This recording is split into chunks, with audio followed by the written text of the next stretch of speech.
கல்பனா சாவ்லா பற்றி ஃபஸ்ட்டு வாசித்து விடுதேன், அப்புறம் பாடமாக எடுத்தானே. கல்பனா சாவ்லா மார்ச் 17, 1962ஆம் ஆண்டு இந்தியாவில் உள்ள ஹரியானா மாநிலத்தில் கர்னல் என்னும் ஊரில் கல்பனா சாவ்லா ஒரு பஞ்சாபி குடும்பத்தில் பிறந்தார். கல்பனா சாவ்லா தனது கல்வியை கர்னலில் உள்ள தாகூர் அரசு பள்ளியில் தொடங்கினார். 1982ஆம் ஆண்டில் சண்டிகரில் உள்ள பஞ்சாப் பொறியியல் கல்லூரியில் வான்வெளி பொறியியல் இளங்கலை பட்டத்தை பெற்றார். 1984இல் முதுகலை பட்டத்தையும் 1986இல் இரண்டாம் முதுகலை பட்டத்தைகளும் 1988இல் பொறியியல் முனைவர் பட்டமும் பெற்றார். விமானம் மற்றும் கிளைடர்களை ஓட்ட கற்றுக் கொடுக்க தகுதி சான்றிதழ் பெற்றார். 1997 விண்வெளிக்கு சென்ற முதல் இந்திய பெண் என்ற சாதனை படைத்தார். 30 நாட்களுக்கு மேலாக விண்வெளியில் தங்கி 80க்கும் மேற்பட்ட அறிவியல் பரிசோதனைகளை மேற்கொண்டார். பூமியை 252 முறை சுற்றி வந்து சாதனை புரிந்தார். பிப்ரவரி 1, 2003ஆம் அன்று தரையை தொடுவதற்கு முன்னால் 16 நிமிடங்களுக்கு முன் விண்வெளி வெடித்து சிதறிய விபத்தில் கல்பனா சாவ்லா மற்றும் 6 விண்வெளி வீரர்கள் உயிரிழந்தார்கள். இப்போ இவங்களை கதை வடிவாக பார்க்கலாமா? கல்பனா சாவ்லா அப்படிங்கிறவங்க விண்வெளிக்கு சென்ற முதல் இந்திய பெண். அவங்கள பற்றி பார்க்குறோம். கல்பனா சாவ்லா இவங்க குடும்பத்தில் மொத்தம் 4 பேர். 4 பேர்ல 4வது பெண் குழந்தையாக இவங்க பிறந்திருக்காங்க. அப்போ சின்ன பிள்ளையில இருந்தே கல்பனாவை இந்த வானத்தை பார்த்தா வியந்து பார்ப்பாங்க. வானத்தை பார்க்கும்போது ஏதோ ஒரு வித்தியாசம் அவங்களுக்கு தெரியுமா. இப்போ அப்பா கூட சின்ன வயசுல இப்படி பைக்கில் அப்படியே போயிட்டு இருக்கும்போது மேலேயே இப்படி பார்த்துட்டே இருப்பாங்க. அந்த கண்ணோட்டம் பூரா மேலேயே தான் இருக்குமா. அப்போ இவங்க அப்பாட்ட ஒரு நாள் பிளேயிங் கிளப்னு ஒன்று இருக்குது, அது பக்கத்தில் தான் இவங்க வீடு இருந்திருக்கு. விமானத்தில் போகணும்னு அடம்பிடிச்சிருக்காங்க சின்ன பிள்ளையில. அப்போ இவங்க அப்பா சரி சின்ன பிள்ளை ரொம்ப அடம்பிடிக்க அப்படின்னு சொல்லிட்டு இவங்களையும் இவங்க சகோதரர்களையும் விமானத்துக்கு கூப்பிட்டு போயிருக்காங்க. விமானத்தில் கூப்பிட்டு போனோன்னா இது எப்படி பறக்குது, இது என்ன யாரு அப்படியே கேள்வி கேட்டுகிட்டே இருந்தாங்களாம். சின்ன வயசுலேயே ரொம்ப அறிவாக இருப்பாங்களாம்.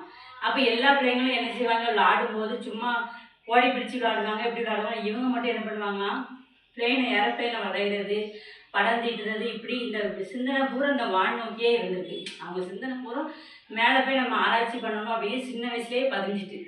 அப்போ இவங்க எல்லா விதத்துலையுமே நல்லா படிச்சிருக்காங்க, படிப்பு எல்லாமே படிச்சிருக்காங்க. இவங்க அப்பாவுக்கும் அம்மாவுக்கும் என்னென்னா இவங்க டாக்டராகவோ இன்ஜினியராக ஆகணும் அப்படின்னு ஆசை. இவங்களுக்கு அப்படி ஆசை இல்லை. இவங்க பொறியியல் படித்து வானிலை படித்து அங்கே போய் ஆராய்ச்சி பண்ணணும், இப்படி தான் ஆசை. அப்போ அம்மாவும் அப்பாவும் இதுக்கு ஒத்துக்கிடலையாம் ஃபஸ்ட்டு. அப்போது இந்த துறையில் இந்த பொறியியல் படிப்புக்கு படிக்கிறதுக்கு எல்லாரும் ஆண்களாம். அப்போ நான் அந்த படிப்பு தான் படிப்பேன்னு சாதனை படித்தாங்களாம். அப்பா அம்மா இப்போ முதல்ல மாட்டேன்ட்டாங்களாம். அதுக்கப்புறம் இவங்க பிடிவாதமாக இல்லை, நான் படித்தா இந்த கல்வி தான் படிப்பேன்னு போராடி அந்த கல்வியில் படிச்சிருக்காங்க. அத்தனை பேரும் ஆண்கள், இவங்க ஒரே ஒரு பெண். இந்த பொறியியல் படிப்பை படித்து இந்த வான்வெளி ஆராய்ச்சி இப்படி நிறைய விஷயங்கள் படிப்புலேயும் ஃபஸ்ட்டு மனைவியாம்.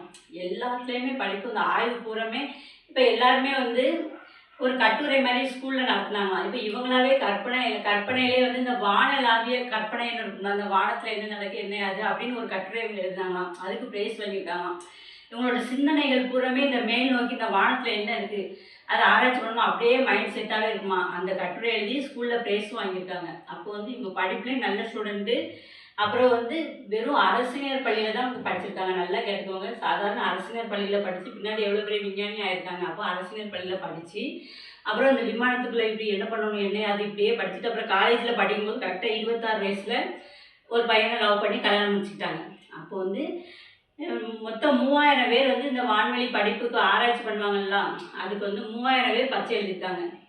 3000 பேர் எழுதுனதில் இவங்களை தேர்ந்தெடுத்துருக்காங்க. மொத்தம் 6 பேரை தேர்ந்தெடுத்துருக்காங்க. அதில் இவங்களும் ஒருத்தங்க. அது எவ்வளோ பெரிய விஷயம்.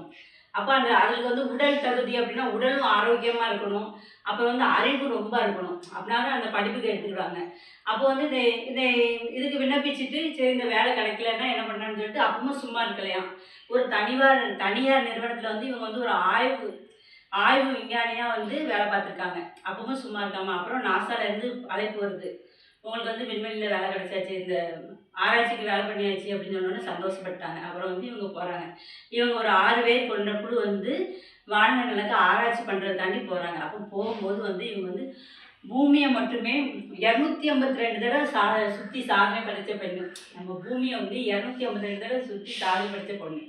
அப்போ இவங்க இமயமலையெல்லாம் இருக்கும். நாங்கள் போயிருக்கையில அந்த இமயமலையெல்லாம் படம் எடுத்துகிட்டு வந்து அந்த அந்த படத்தை வந்து அப்போ உள்ள பிரதமர் இருக்காங்களா, ஐகே குஜரால், அவர்கிட்ட கொண்டு காட்டியிருக்காங்க. ஆசையாக காட்டணுன்னு அவங்களுக்கும் சந்தோஷமா. எவ்வளோ தூரம் வந்து அவங்க எவ்வளோ ஒரு பெருமையாக இருந்தால் அதை காட்டியிருப்பாங்க. அப்போ அந்த குஜரால் சொன்னாராம், உங்களால் வந்து நாங்கள் பெருமைப்படுத்தோம், இந்திய வம்சத்துலேருந்து ஒரு பெண் வந்து இவ்வளோ பெரிய சாதனை படுத்திருக்கான்னு அப்படின்னு சொல்லிட்டு பிரதமரே பாராட்டியிருக்காரு.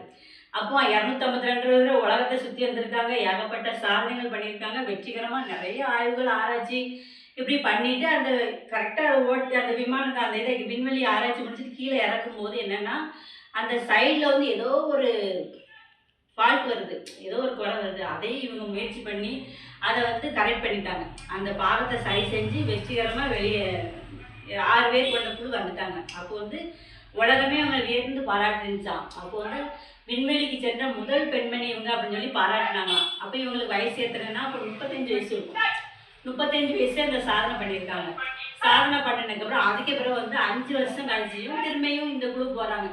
திரும்பியும் போய் மேற்கொண்டு ஆய்வு நடத்தணும் அப்படின்னு சொல்லிட்டு திரும்பியும் ஆராய்ச்சி பண்ணணும்னு சொல்லிட்டு திரும்பியும் போகிறாங்க. வான்வெளிக்கு போகும்போது வெற்றிகரமாக எல்லாத்தையும் முடிச்சுட்டு நல்லா எல்லாம் முடிச்சுட்டு 80க்கும் மேற்பட்ட ஆராய்ச்சி பண்ணியிருக்காங்க. முடிச்சு வர்ற வழியில் வந்து இவங்களுக்கும் நாசாவுக்கும் இவங்களுக்கும் இந்த ஒயர் கனெக்ஷன் இருக்கும். அங்கே நடக்குது இங்கே நடக்குதுங்க பேசிக்கலாம். பேசிக்கிட்டு இருக்கும்போது இப்படி பேசிகிட்டு இருக்கும்போது இந்த தொழில்நுட்ப குறைறதுனால அந்த பேசுகிற பேச்சு வந்து கட் ஆகிட்டான். எதனால் இந்த இது இருக்குது தெரியுமா, விண்கலம் இருக்குல்ல, அதில் வந்து ஏதோ ஒரு கோளாறு வந்துச்சு. அப்போ வந்து பேசத்தையும் கட் ஆகிட்டான். கட் ஆனோன்னா கரெக்டாக வந்து 16 நிமிஷம் இருக்குமா பூமிக்கு இறந்து 16 நிமிஷத்துக்கு முன்னுக்கூட்டி இவங்க இறங்கும்போது கரெக்டாக பூமியை தொடுத்த நேரம் வந்து இந்த கோளாறுனால விண்கலம் செதறி செதறிட்டு செதறினதில் வந்து இந்த விஞ்ஞானிகள் எல்லாருமே வெடித்து செதறி எங்கே போனாங்கன்னே தெரியவே இல்லை. இப்போ அவ்வளோ பேருமே உயிரும் இழந்துட்டாங்க, அவங்கள கண்டுபிடிக்கவும் முடியல. அவங்க கடைசி கட்டம் அந்த 16 நிமிஷத்துக்கு முன்னோட்டி அவங்க வந்து இப்படி பண்ணியிருந்தா அவங்க பிழைச்சிருக்கலாம். ஆனால் வந்து இந்த தொழில்நுட்ப குறைனால அவங்க இறந்துட்டாங்க. ஆனால் இவங்க எவ்வளோ பெரிய சாதனை பண்ணியிருக்காங்க. எல்லாம் முடிச்சுட்டு வரும்போது இவங்க மொத்தம் இவங்க கேங்கே வந்து இறந்துட்டு இவங்களை வந்து தேடி இருக்காங்க எல்லாரும்.